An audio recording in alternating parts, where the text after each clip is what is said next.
en las páginas más oscuras de la literatura, y en el eco del trueno que acompaña la vida y la muerte, nació Frankenstein, una de las figuras más complejas, trágicas y mal comprendidas de todos los tiempos. Su historia no es solo la de un monstruo, sino la de una creación que desafió a Dios, del deseo humano por dominar los límites de la existencia, y del precio que se paga por la ambición desmedida. Su historia comienza con Víctor Frankenstein, un joven nacido en Ginebra, Suiza, a finales del siglo XVIII.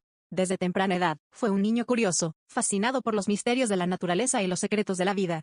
Creció en una familia acomodada y amorosa, junto a su prima Elizabeth Lavenza, con quien compartía una relación profunda y afectuosa. Sin embargo, mientras otros soñaban con futuros comunes, Víctor soñaba con imposibles. Su mente inquieta lo llevó a interesarse en las antiguas teorías de alquimistas como Cornelius Agrippa y Paracelso, quienes creían que la vida podía ser creada y controlada mediante la ciencia oculta. Al llegar a la juventud, Víctor fue enviado a estudiar a la Universidad de Ingolstadt, en Alemania. Allí, su pasión por la ciencia se transformó en obsesión.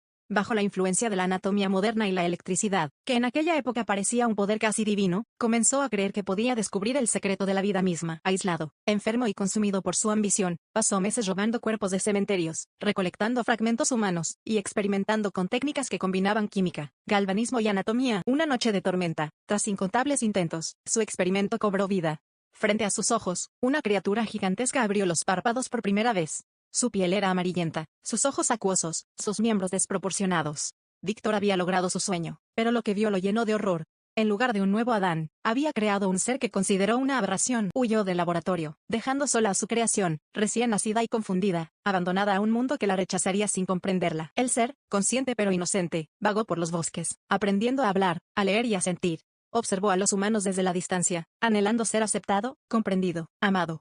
Pero donde quiera que iba, era recibido con gritos, piedras y violencia. Comprendió entonces que nunca tendría un lugar entre los hombres. El dolor de su soledad se transformó en rencor hacia su creador, aquel que le dio vida pero no propósito, existencia pero no compañía. La criatura buscó a Víctor y le rogó que le hiciera una compañera, alguien como él, capaz de compartir su destino maldito.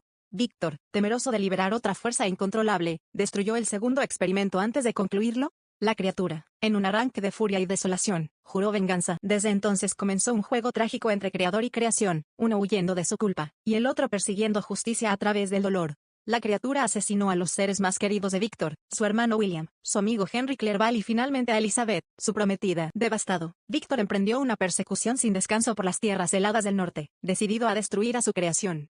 En medio de la desolación ártica, enfermo y exhausto, fue rescatado por un explorador llamado Robert Walton, a quien le contó toda su historia antes de morir, consumido por la culpa y el arrepentimiento. Días después, la criatura apareció junto al cuerpo de su creador. En un monólogo desgarrador, confesó su sufrimiento, su odio y su remordimiento. Comprendiendo que su existencia solo había traído desgracia, se internó en la oscuridad del hielo, prometiendo poner fin a su vida, desapareciendo para siempre entre la nieve y el viento. El relato de Frankenstein fue concebido por Mary Shelley en 1816, durante una noche tormentosa en Suiza, mientras compartía historias de terror con Lord Byron y Percy Bysshe Shelley. Tenía apenas 18 años cuando dio forma a lo que sería una obra maestra de la literatura universal, Frankenstein, o el moderno Prometeo. En ella, el monstruo representa la tragedia del rechazo y la soledad, y Víctor, la arrogancia humana de querer igualar a los dioses. A lo largo del tiempo, la figura del monstruo de Frankenstein se convirtió en un ícono del terror, aunque en realidad el verdadero monstruo nunca fue él, sino la falta de compasión de quienes lo rodeaban. Su historia ha sido contada y reinterpretada en innumerables películas, obras y adaptaciones, pero en el fondo, su esencia sigue siendo la misma, una reflexión sobre la creación, la responsabilidad y el sufrimiento de aquel que solo buscaba ser amado.